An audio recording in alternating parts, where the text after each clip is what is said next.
Pernah gak sih kalian mikir soal salah satu pelajaran di sekolah, terus lu tiba-tiba sadar gitu? Atau kenapa ya gue belajar soal kayak gituan di sekolah? Kayak why? Apa sih fungsinya buat kehidupan gue sekarang? Kayak pernah denger bercandaan kayak gini gak? Kayak perang Diponegoro itu kejadiannya abis maghrib 1825 sampai dengan 1830. Nah, pelajaran kayak gitu ya, ada faedahnya gak sih di hidup lo? Coba deh, misal lu daftar di perusahaan, lu interview. Pernah gak lu ditanyain kayak, "Dek, perang Diponegoro itu kapan ya?" Nggak pernah kan, apalagi lu pas ngerjain kerjaan lu gitu misalnya. Atau lu mau kenalan sama calon mertua, atau lu kayak misalnya first date sama orang yang baru kenal di Tinder gitu. Pernah nggak pengetahuan kayak gitu tuh berguna dikit gitu di kehidupan lu? Pernah nggak? Terus buat apa anjir? Terus apa sih yang harusnya dipelajarin di sekolah? Nah, tenang aja, di video ini gue bakal ngebahas seseorang yang bertanggung jawab atas pendidikan di negeri ini. Siapa sih dia? Oke, ini dia, Bapak Suwardi Suryaningrat, Bapak Pendidikan Indonesia, atau bisa kita sebut Ki Hajar Dewantara. Dan gue sangat mendorong lo buat nonton video ini sampai habis. Gue janji, di akhir video nanti lo bakal sadar akan hal keren yang bisa berguna banget buat kehidupan lo ke depannya. Oke, sebelum kita masuk ke filosofinya, kita bahas dulu deh orangnya. Oke, pertama-tama gue bakal nyampein waktu gue sekolah dulu, gue punya persepsi kalau Ki Hajar Dewantara itu seorang aki-aki yang belajar dari budi pekerti luhur dari nenek moyangnya yang kemudian jadi dasar pendidikan. Ya gimana enggak, nama depannya tuh Ki gitu, ya enggak sih? Terus dia terkenal dengan 3 bahasa Jawa halus yang selalu disebut sebagai semboyan pendidikan Indonesia. Ingarso sing tulodo, ing madya mangun karso, tutwuri handayani.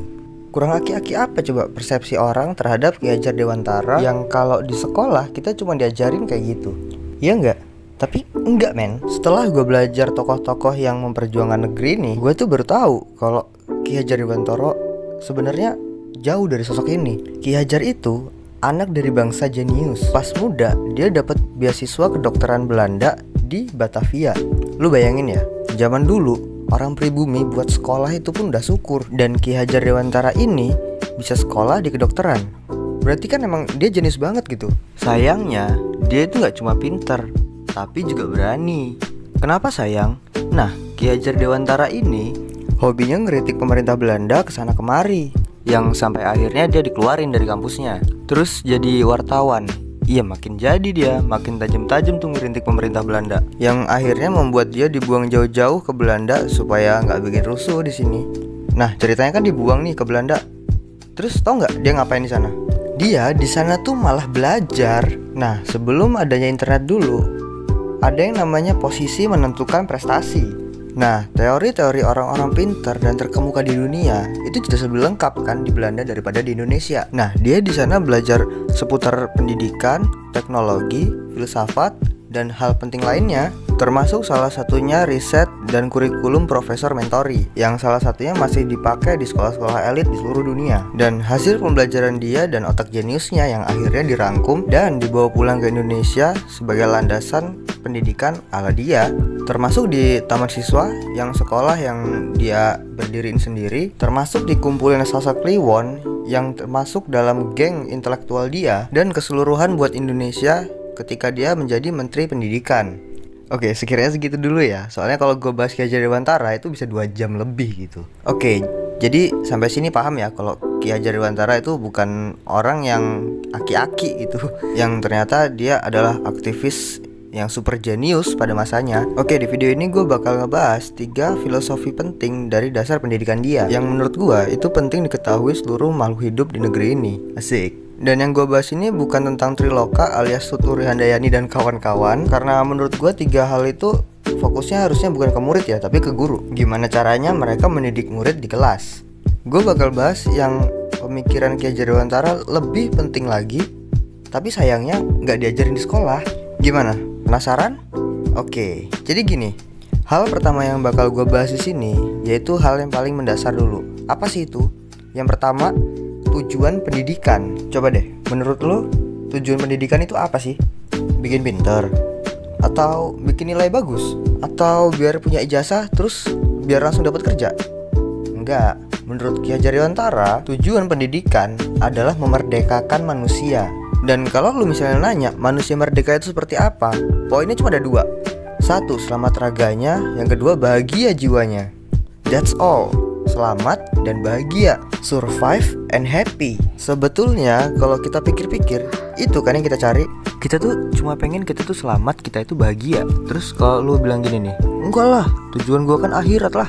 Terus lu berharap apa kalau bukan dari selamat dari neraka dan bahagia di surga gitu? Iya kan?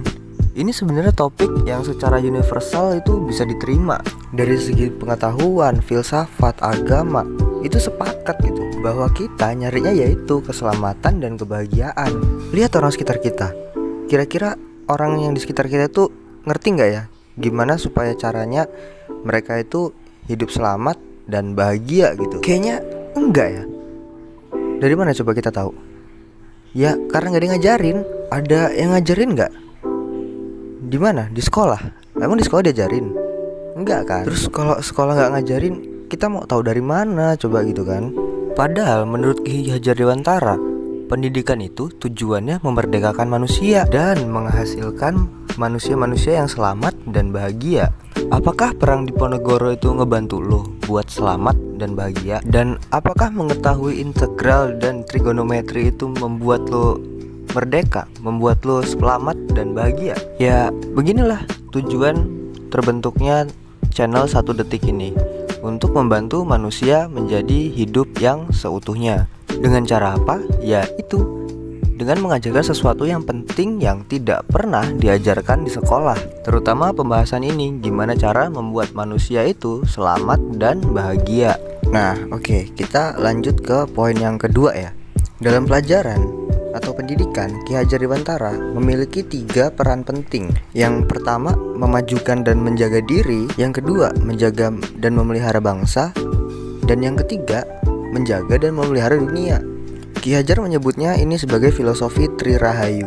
Ia percaya semua ini saling berhubungan dan saling berkontribusi dalam satu kepentingan yang lebih besar. Atau bisa kita sebut bahasa kerennya itu everything is connective, man.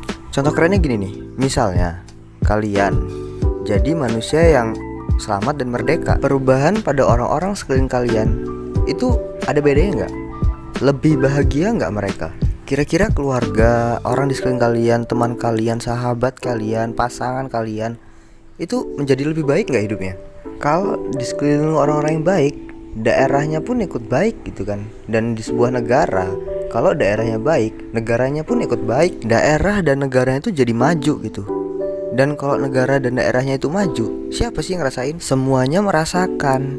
Dan itu dimulai dari mana nih? Ya dari kita masing-masing. Memerdekakan satu orang adalah awal memerdekakan satu keluarga. Memerdekakan keluarga adalah langkah awal memerdekakan daerah.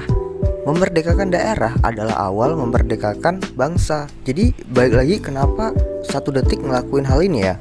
Karena jika semua orang terpapar hal baik yang kita ajarkan, maka semakin baik bangsa ini. Jika bangsa ini makin baik, ya kita semakin nyaman dong tinggal di dalamnya. Karena setiap hal itu bakalan enak kalau misalnya negara itu maju gitu. Kayak impactnya ke lu, ke gua, ke keluarga, bahkan ke semua orang. Ingat, ini bukan lagi di zaman saham game ya, yang dimana orang mau untung itu ada sesuatu yang harus dirugikan. Karena kita sekarang hidup di zaman dimana kita bisa bahagia bersama orang lain tanpa harus mengorbankan orang lain. Nah, kalau lu nggak tahu apa itu zero sum game, tinggalin di komen ya. Nanti kapan-kapan gue bahas deh apa itu zero sum game. Semoga kalian semua ini orang-orang yang bisa diajak kerjasama untuk ya mencapai cita-cita kita ini. Selamat dan bahagia. Dimulai dari mana? Ya dimulai aja dari diri sendiri, baru nanti berimpact ke orang lain. Kalau lu nemuin orang-orang yang punya masalah dalam hidupnya atau berkaitan tentang mental health di diri mereka, lu tunjukin aja channel 1 Detik ini buat ke mereka.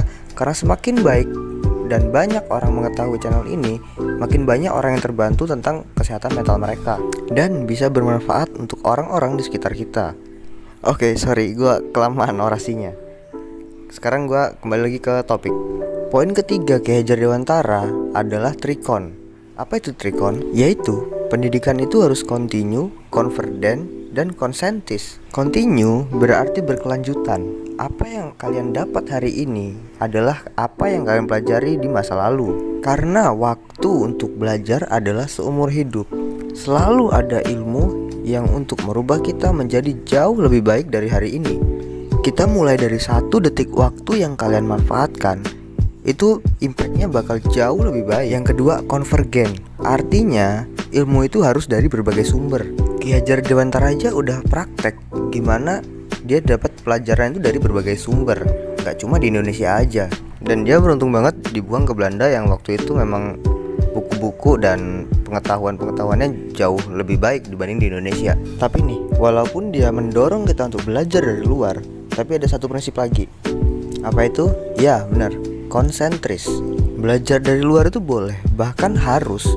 Tapi dilihat lagi apa yang kita butuhin buat konteks di hidup kita, dan apa aja yang bisa keterapin di kehidupan kita masing-masing gitu.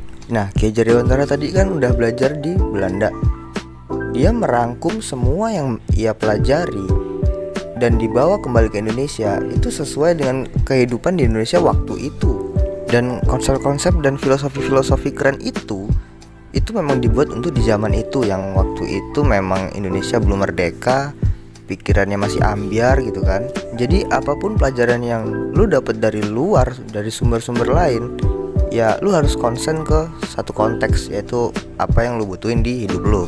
Nah, itu kan di zaman itu. Sekarang kita udah didukung sama yang namanya jaringan internet. Tapi masalahnya kenapa belum tercapai juga gitu kan. Banyak yang belum bisa menyadari kalau tujuan pendidikan adalah memerdekakan manusia gitu. Oke, gini, daripada video kepanjangan, lebih baik gua nyampain langsung beberapa hal. Yang pertama, lu jangan berhenti belajar. Karena itu tadi continuous yang artinya berkelanjutan untuk belajar. Yang kedua adalah konvergen, yang dimana lu tuh harus belajar dari banyak-banyak sumber, nggak cuma di 1 atau 2 sumber aja.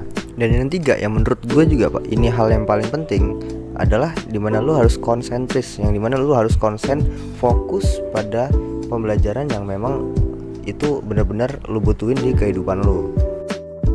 Oke, makasih yang udah nonton videonya sampai habis. Segitu aja insight yang bisa gue kasih, semoga bermanfaat buat kalian semua. Gue Adi Milham, thanks.